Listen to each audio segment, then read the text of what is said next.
Hello, dear friends. Welcome to this program, Our Moments with God, our moments with the Word of God, our moments with the love, mercy, and compassion of God, our moments also with the holy ones of God, which I say every day on this program. And I normally mention about the holy ones of God, the saints of God who have gone before us. But that there are also those who are holy ones or who are trying to live a holy life here while still on earth. And one of them we have is here today, Sister Monica Grundel from the United States of America. She's the Superior General of the Congregation of the Sisters of Charity of Cincinnati. Welcome to this program, Sister Monica. Thank you so much. It's a great privilege. Thank you for agreeing to talk to our moments with God. Yes. I had the privilege of picking her up at the airport, and I was a bit delayed and she was a bit panicky. But now we are fine. She found. So welcome to this program once again. And first of all, how are you finding here in Austria? Is it your first time in Austria? Yes, it's my first time in Austria. It's beautiful, and I am delighting in being here with so many of the sisters and just enjoying the sisterhood, the connections we have because of our shared life. Yeah. But you're also finding it difficult to cope with language because here it is mostly German. And though there are Yes. people also with other languages, but the main language here is German. How are you finding Yes. that? My German is very bad, but the sisters here have been so attentive to helping us who are English speakers to have things written in English, as well as even our shared prayer. There's often several languages so that we all feel a connection to one another, and certainly that we know we are all praying to God together. So that's been beautiful. And I was thinking at breakfast today, my heart was happy because I was just looking around the room, seeing people talking in all different languages together. It was a little Pentecost, Yeah. everyone hearing each other in their own languages, because we have wonderful translators who will sit at the table and help the conversation. So, and sometimes you connect with the heart. Yeah, yes. And the liturgy, of course, is mostly in German, Yes. but it's all right. Yes, because we at least know what the liturgy progress is, Yeah. so it's easy to know. And you have been used to such kind of conferences where people of different languages and different countries and cultures meet, have you?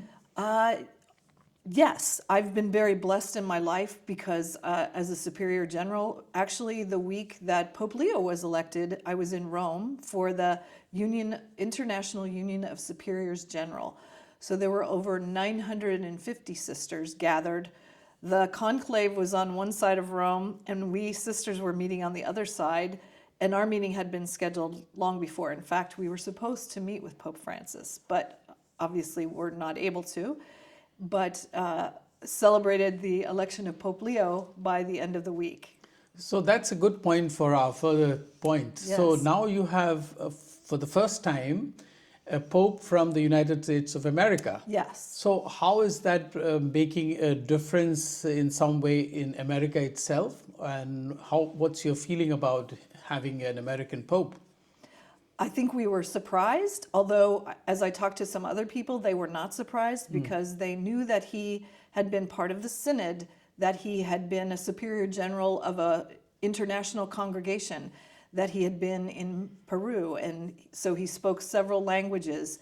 And even if you remember, when he was elected, he chose not to speak in English originally.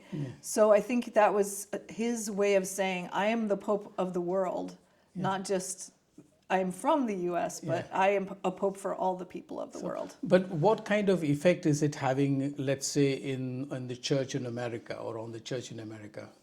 I think certainly great excitement because obviously never a pope from America before. So I think there's a lot of excitement, and I think many of us have been very happy that he has said that he would like to continue what Pope Francis was doing. So for that, I think people are very grateful. And certainly a lot of energy and excitement, and also given the state of our government in the U.S., to have Pope Leo consistently speak for the people who are on the margins, to speak words of peace to speak words of reconciliation, to speak words of advocacy for the poor, has been very heartwarming and also encouraging for us. So, of course, and particularly now, the situation in America is the country seems to be really divided, right in the center, with the Democrats on one side and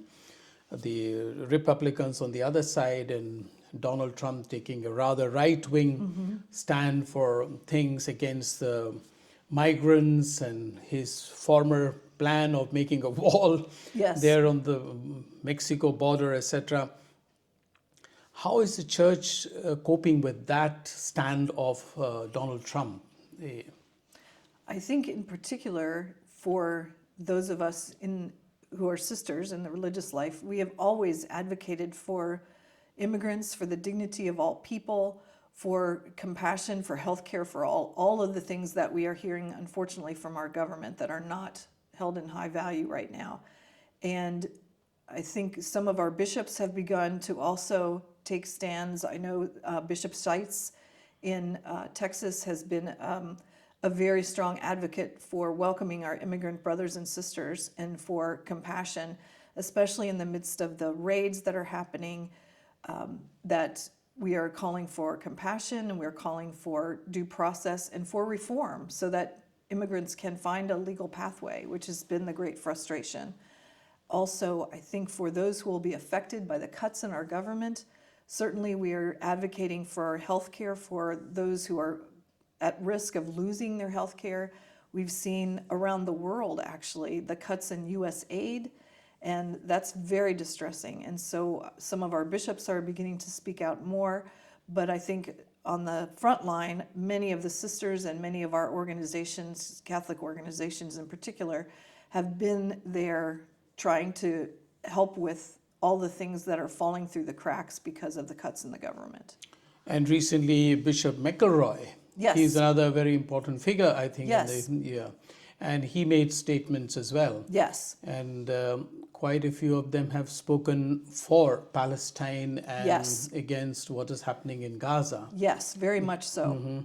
Very much so. And you, as women religious, are also on the forefront of speaking when these things matter, these kind of issues. Yes. Yes, I think the Leadership Conference of Women Religious in particular has had an initiative for the past several years, and in fact is beginning another 100 days of prayer, fasting, and action to deal with some of the atrocities coming from our government in terms of their lack of compassion for those most in need.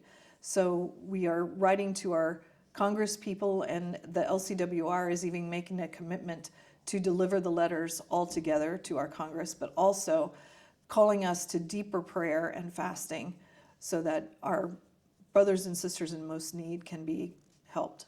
Can you, for the advantage of our viewers, say what is LCWR? Certainly.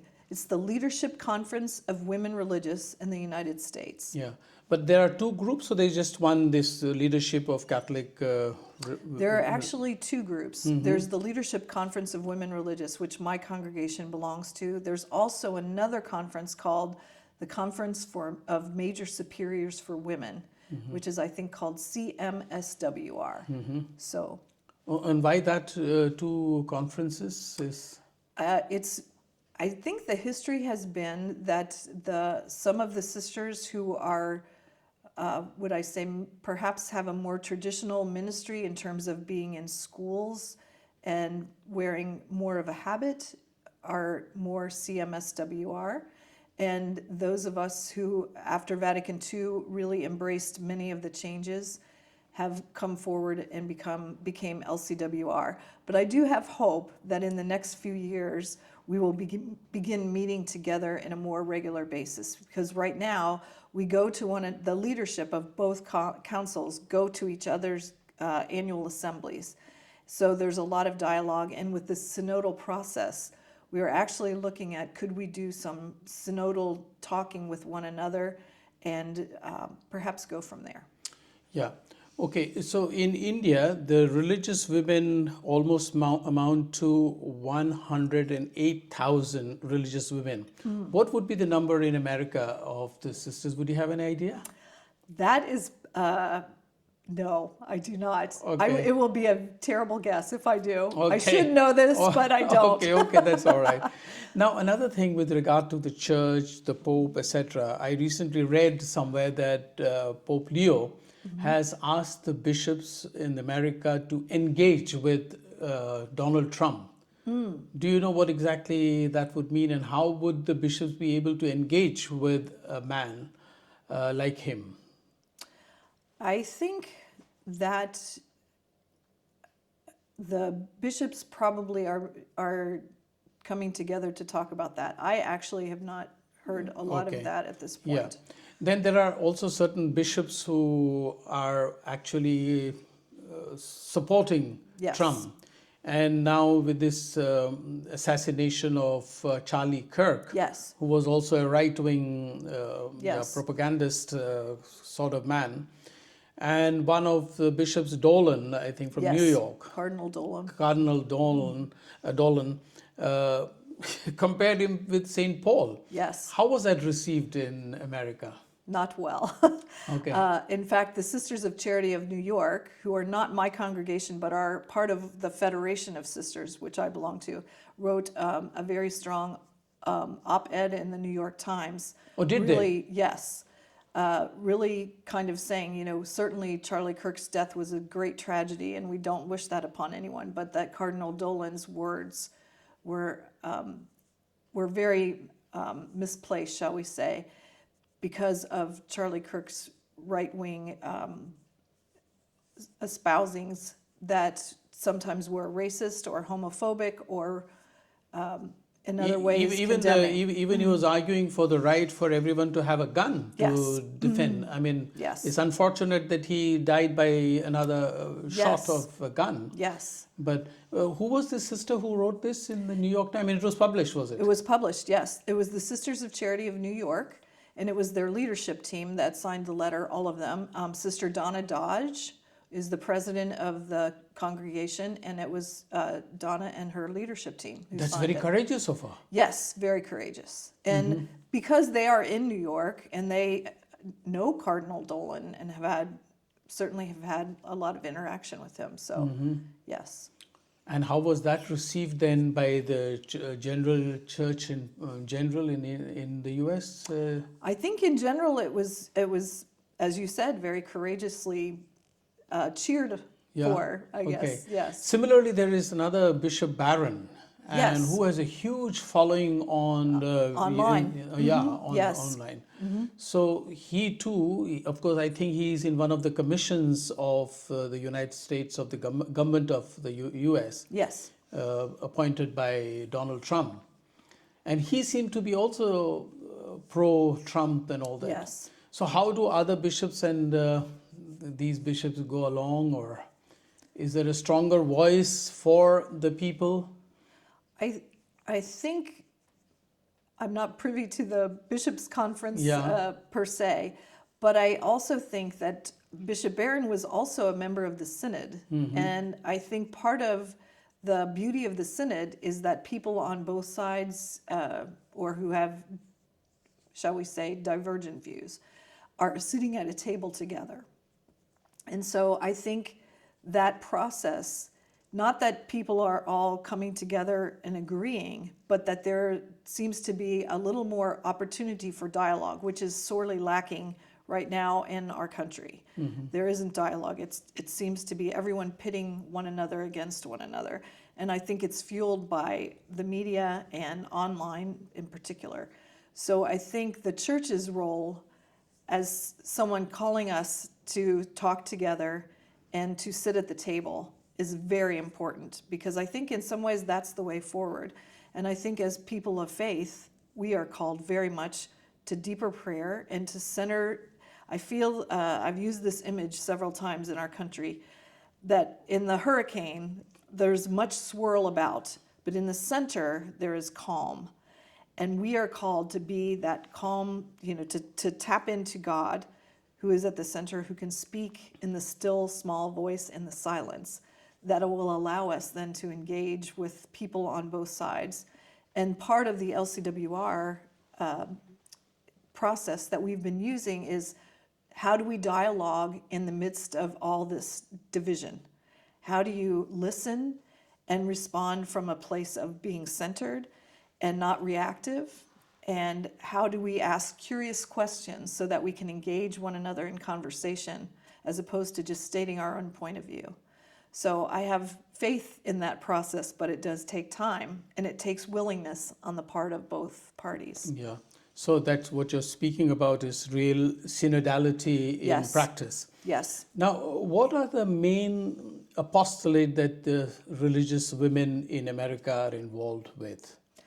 I think I don't know if I would say there's a main apostolate. I think we have many sisters working with immigrants. We have sisters who are working with healthcare on the front lines at clinics and places where people who might not normally not have access.